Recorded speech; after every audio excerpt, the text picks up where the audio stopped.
All right, here is our information for Friday the 20th. We started with multiplication of powers, and now we're going to do division of property of exponents. So instead of multiplying things with exponents, we're going to divide.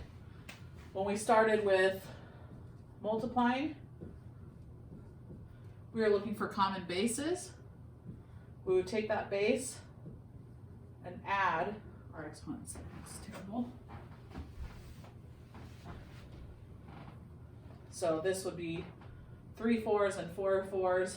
So this would be 4 to the 3 plus 4, or 4 to the 7th. So now we want to set one up where we're using division instead of multiplication. So let's say I've now got those same numbers. Whoops. Same base with a power, with an exponent, and we're going to divide the two.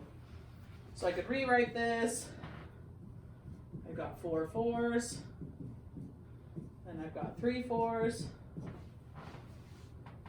And now just like if I had a fraction that was maybe 2 over 2, I always know that when I have something divided by itself, it cancels out, it turns to 1. 1 multiplied by anything is just itself. So I can cancel out all the matching pairs. That 4 goes with that 4, that one, that one, that one, and that one. And then this one, I have nothing to cancel it out with. So I'm left with a 4 on top and a 1 on bottom. And then we know this just simplifies to 4. 4 by itself is just 4 to the first power. So all we have to do when we're dividing fractions with powers is we're going to take our numerator, this top guy, and we're going to subtract the denominator.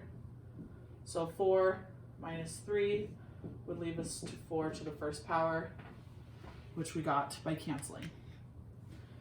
So if I have something just using variables, if I have my base to some power m and the same base to some power n, I'm going to simplify this as a to the m minus n. My numerator, that's not an n, m minus n. Numerator minus the denominator. Let's take a look at what happens if the numerator is smaller than the denominator. So maybe I have x to the 4th over x to the 7th. We're going to set this up as my numerator. So 4, numerator's on top, minus 7. And 4 minus 7 leaves us with a negative exponent. So if I have this written out, 4 x's and 7 x's, 7. This x is going to cancel with this one. This x cancels that one, that one, that one. I'm left with, I'm going to have a placeholder on top just to keep my fraction. So 1's my placeholder, and 3, x to the 3rd on the bottom. So x to the negative 3 is the same as 1 over x to the 3rd. So if I do a little chart here of some x values, so x to the negative 1, x to the negative 2, x to the negative 3. All that's going to happen when you have a negative exponent is you're going to turn this into a fraction. So x to the negative first power is the same as x1 over x to the first power. X to the negative 2 power is the same as 1 over x squared. So see now that these exponents are positive because we've turned this into a fraction. X to the negative 3 would be x to the 3rd, x to the negative 4, x to the 4th, and x to the negative 5, 1 over x to the 5th. So you can see all that happens when this power is negative is you're going to turn that exponential base into a fraction with 1 on top. And then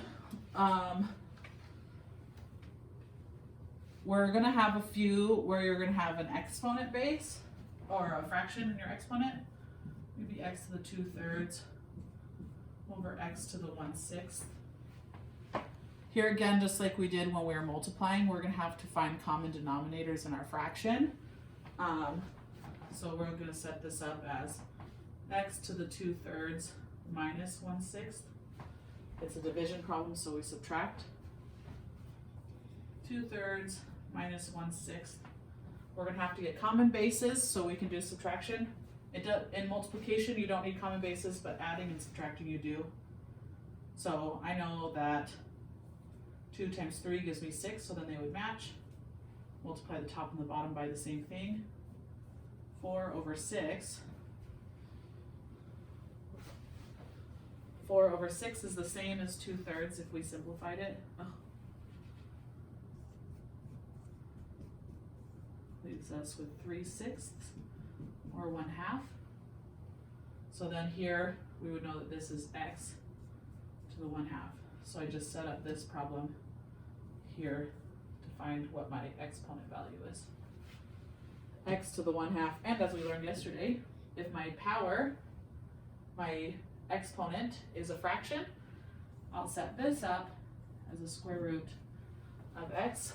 So either one of these would be your most simple answer, whichever one works. Okay, so you've got division of exponents, multiplication of exponents.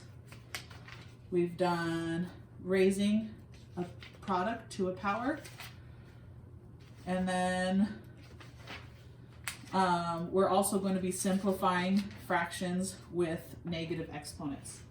So we've got this part. We know that if it's a negative exponent, it changes to 1 over my x squared here.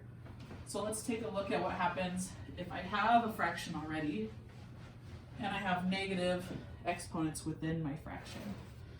So let's take a look at problem 4 on page 619. Has a over 5b, all of this raised to the negative 3, to the negative 2.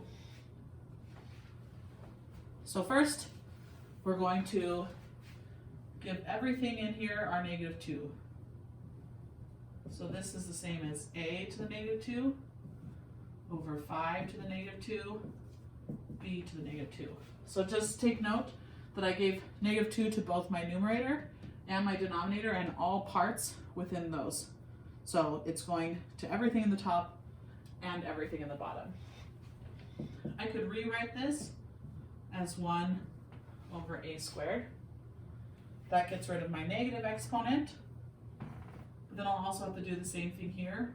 1 over 5 squared times 1 over b squared. I could simplify this 5 squared, so I have 1 over a squared over, when I multiply fractions, I just multiply across. I'm also going to write 5 squared as 25, 5 times 5, so I have 1 over 25 times 1 over b squared is the same as 1 over a squared divided by 1, so I'm multiplying across here. 1 times 1 is 1. 25 times b squared is 25b squared. So now I have a fraction on top of a fraction, which means we're dividing fractions. 1 over a squared divided by 1 over 25b squared. And if you guys remember, when you divide fractions, you have to keep, change, flip. Keep the 1 over a squared, change the division into a multiplication, and flip this guy into its reciprocal. So dividing fractions, keep, change, flip. Stays the same, changes, flips. Now we've got multiplying of fractions, and like we did before, we just multiply straight across. 25b squared over a squared. Okay, so this is how we can prove that this is our answer. an easier way to do it is that every time you have a negative exponent, you're going to change what side of the fraction it's on. So like I see here, my negative a squared was on top. To get this to be a positive exponent, all I had to do was move it to the bottom. So I could rewrite when I'm up here, let's rewrite this. A to the negative 2, b to the negative 2, oops, 5. 5 to the negative 2, b to the negative 2.